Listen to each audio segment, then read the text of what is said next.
What's up? It's your girl Amanda, and today, as you can tell by the title, I will be ranking SeaWorld Orlando's rides from 1 to 10. Now, if you've never been to SeaWorld Orlando in specific, I want to go into some details about these rides and why I am ranking them the way that I am. But before we get started, if you're new here, hit that subscribe button, and if you're not, welcome back, and let's jump into this video. Coming in at number 10 is the Wild Arctic. Let me tell you, if you have ever been on this ride before, you understand exactly why this ride is ranked at number 10. But if you haven't, don't worry, I got you. Let me explain. So this ride was a motion simulation ride where you're basically on a helicopter or you're experiencing some animal encounter. And honestly, this ride got shut down by SeaWorld because there was a lot of complaints about feeling uneasy on this ride. Personally, I can agree to that and I can attest to that because when I rode this ride, it was my first and last time. But I will say that you also got to see the cute little beluga whales at the very end, and if you go during Christmas time, you got to meet Santa Claus and his reindeer. Coming in at number 9 is SeaWorld's new ride, Pipeline. So I haven't had the wonderful opportunity to ride this ride. However, this ride is number 9 only because it honestly seems like a very simple ride. Personally, if I wanted a ride where it felt like I was nearly surfing or gliding, I would just ride SeaWorld's other ride, Mako, which we will talk about later in this video. If you're not aware of this ride at SeaWorld, it is a surfing ride where you get on top of a surfboard and you ride some waves, and that's basically the entirety of this ride. I would personally rate this ride a 9. You're not fully sitting down, you're basically standing up, straddling a bench, and you're just nearly going in circles and surfing. Although I haven't been on this ride, the reason why I am ranking it a number 9 on the list is because it doesn't really add to the whole animal encounter or personality that SeaWorld's supposed to have, like the persona of animals and rescuing and being in tune with animals. So I'm not really sure why SeaWorld had a ride based off of surfing, but next at number 8 is the Sky Tower. If you've ever been on your way to SeaWorld and you see a tall tower with a little blue cylinder thing around it, that in fact is the SeaWorld Sky Tower. This encounter slash ride is always known to have maintenance problems and always being shut down. Hence the reason why it is coming in at number 8. But if you do have the lucky opportunity to ride this ride or experience this Sky Tower, you go all the way up to the top where you have a area bird's eye view of Orlando, Florida, as well as the entire SeaWorld park. And while you're up there, make sure you take lots of pictures and lots of videos because it is in fact very beautiful. And if you also have the opportunity to see it at nighttime, you are very lucky. Next at number 7 is Infinity Falls. I personally feel like this ride is not the best inner tube ride, and that is only because it doesn't really have a huge thrill factor to it. It's more of a, you get inside of a tube, you really don't get that wet, considering that it's supposed to be a water ride, and there's really not much to the scenery besides a lot of rocks and walls and raging waters. The only thing that I will say that I love about this ride is that it does have a lift. So you go up on an elevator lift at the very end of the ride and you go down a steep little hill where you in turn crash down onto the rest of the water and you kind of get wet.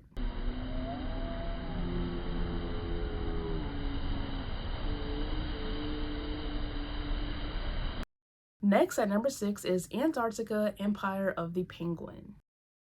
If you're looking for a nice ride for you and your little ones to get on, this would be the perfect ride. This ride not only allows you to have an experience with penguins, but you also at the very end of the ride get to see some live penguins in their habitat. I won't say natural habitat because let's face it, a brick wall painted in a mural of Antarctica is not it. But I will say that this ride is very interesting to encounter if you get the opportunity to. However, to my knowledge, as of right now, this ride is no longer at SeaWorld Orlando, but you do get the chance to go see some live penguins. Coming in as the middleman is Journey to Atlantis. To be honest, this ride is no different than Disney's Splash Mountain.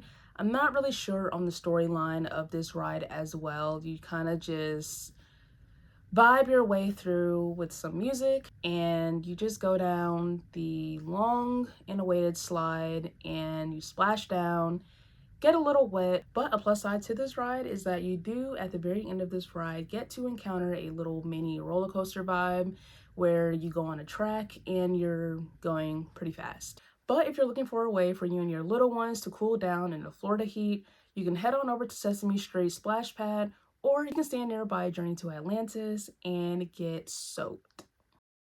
Coming in wonderfully at number 4 is Kraken.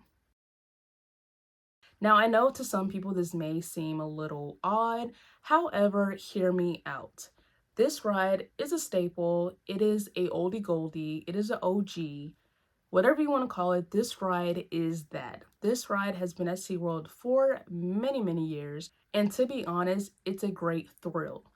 I personally feel like this ride is perfect for little ones who want to kind of graduate from Sesame Street Land and kind of get used to riding bigger rides. And honestly, this ride is just such a thrill factor, and there's loops in it. And it's just a great thrill factor, like I said, for those who are kind of in the middle and not really sure on what they can ride because they're not tall enough or they're too tall for the younger rides. The only thing I will say bad about this ride is that SeaWorld no longer provides the VR encounter, so you really don't get that extra thrill factor, but this ride is still a great ride. Next at number 3 is Icebreaker.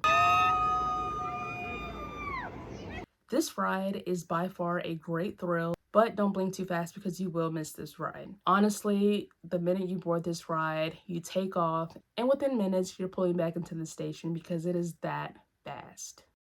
Alright, getting down to the last 2 rides at SeaWorld Orlando. At number 2, we have Manta. If you're looking for a nice, mellow, chill vibe, but you also want to have a great thrill, this is your ride. Again, I feel like this ride would be perfect for those children who are in the middle, only because this ride does not go that fast. There's not really many loops and turns and twists that are very fast. And honestly, it's a great thrill, but again, you get to see the entire park and you can't really beat that view. A bonus feature that is attached to this ride is a mini aquarium where you get to see aquatic animals like little fishies, starfish, and things of that nature. Alright guys, so if you haven't already, hit that subscribe button, go ahead and do that for me and join the family as I bring in number 1 on the list. Number 1 on the list, drumroll please, is Mako. So the Mako ride honestly is by far a great thrill slash chill vibe, and I'm not understanding how SeaWorld could pull that off, but they did. This ride honestly gives you a sense like you're about to just go so high up into the sky and go down deep into the valley, but then at the same time, the rest of the duration of the ride, you're pretty much chilling. Once you reach the top of this ride, honestly, it is very scary because you're so high up. I would personally say a little prayer, and then you go down, but honestly, that is the biggest thing of this ride. The minute you go down that big first drop, the rest of the ride, you're just chilling and you're going up and down on little mini hills and just having little small thrills here and there until you pull back into the station. A bonus feature that this ride has, just like Manta, is that you have a shark encounter. Inside of the shark encounter is more like a shark exhibit or a shark museum where you get to learn all about sharks and different sharks and see their bites and their teeth. And you just learn all about sharks and how we have basically evolved from the megalodon all the way down to the hammerhead sharks, the great whites, the Mako, and everything of that nature. But that is the end of the video. Honestly, what was your favorite ride at SeaWorld? Drop a comment down below and join the family once again if you haven't already. And I will see y'all in the next video. Peace.